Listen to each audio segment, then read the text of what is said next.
Okay, let's jump right into this. Just a quick heads up. This explainer is brought to you by CertFuel. They've got a really incredible Series 99 course with adaptive study quizzes, smart flashcards, and unlimited practice exams that are weighted exactly like the real thing.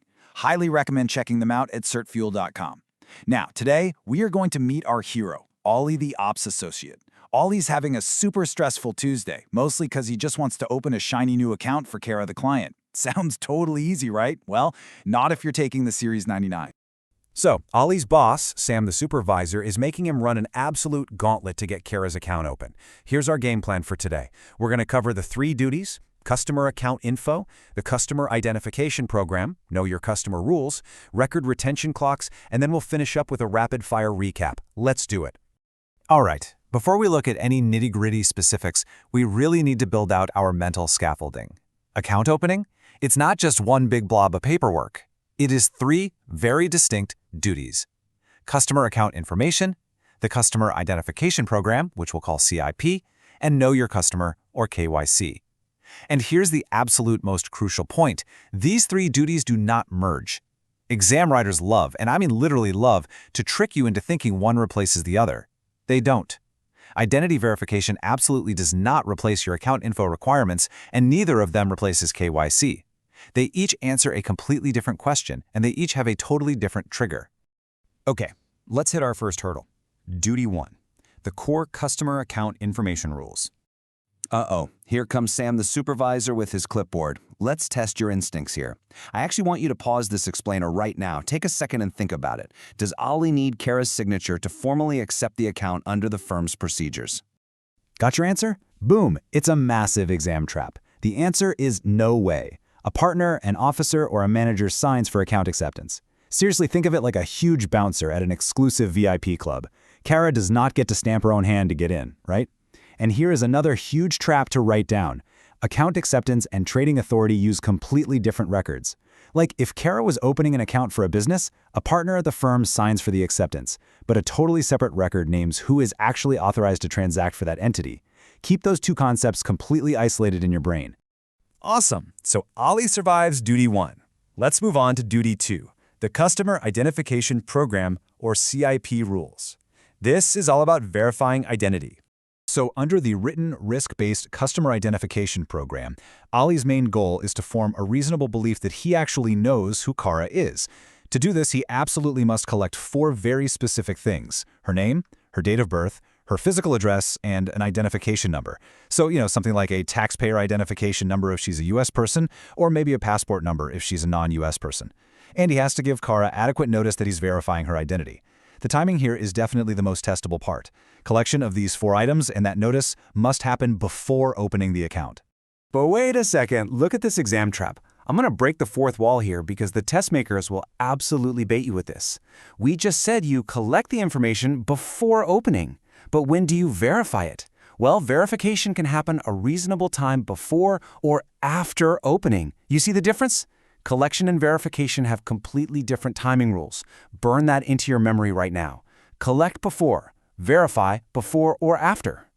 Okay, so how does Ollie actually go about verifying Kara's identity? He's got options. He can use documentary methods, which is basically looking at her unexpired government-issued passport that has a photo, or he can use non-documentary methods, like contacting her directly, comparing her info with some independent source, or even checking a credit reference. Ultimately, the firm's specific risk-based procedures will dictate whether he uses documents, non-documents, or maybe both. But Sam the Supervisor jumps in with another trap. What if Kara isn't a real person, but she's an entity, like a corporation? Do we immediately need to dig into the individuals who control the corporation? Nope. This has an only when condition.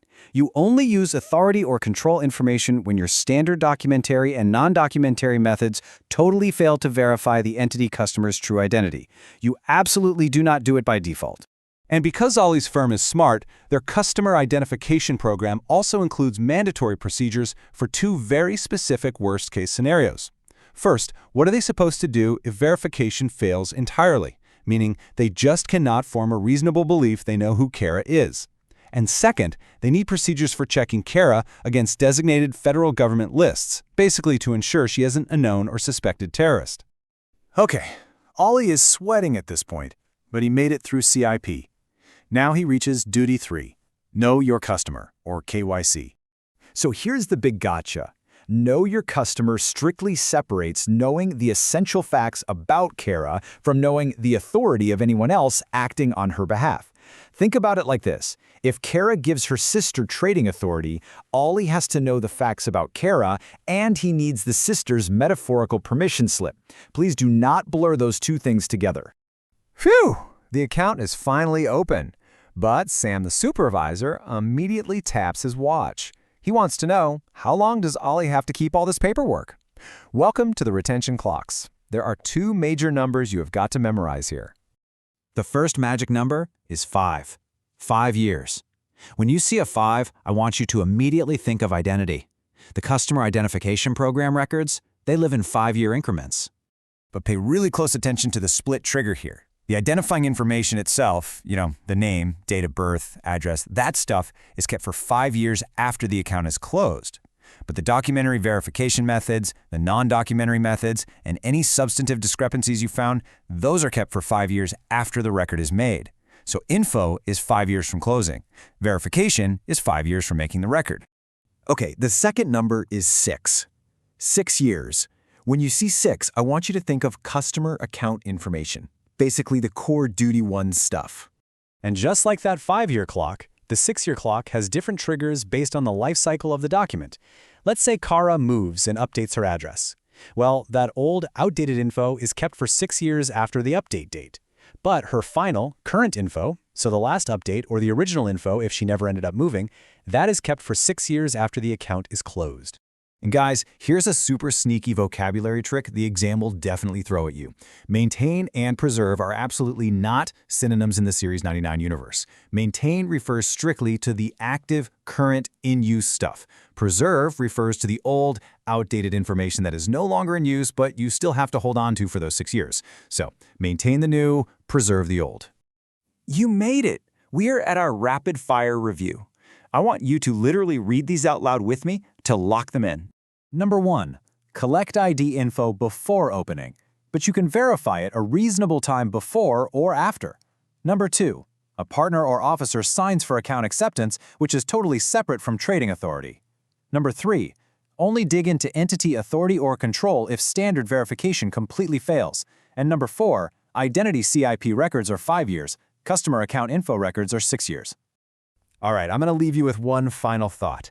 If Sam the Supervisor walked right up to your desk at this exact second, could you look him in the eye and tell him which 5-year clock triggers at account closing versus record creation? Test your recall on that right now. Don't just recognize the information, really pull it from your brain. Thank you so much for hanging out with me on this explainer. Stay focused, keep at it, and best of luck absolutely crushing your Series 99.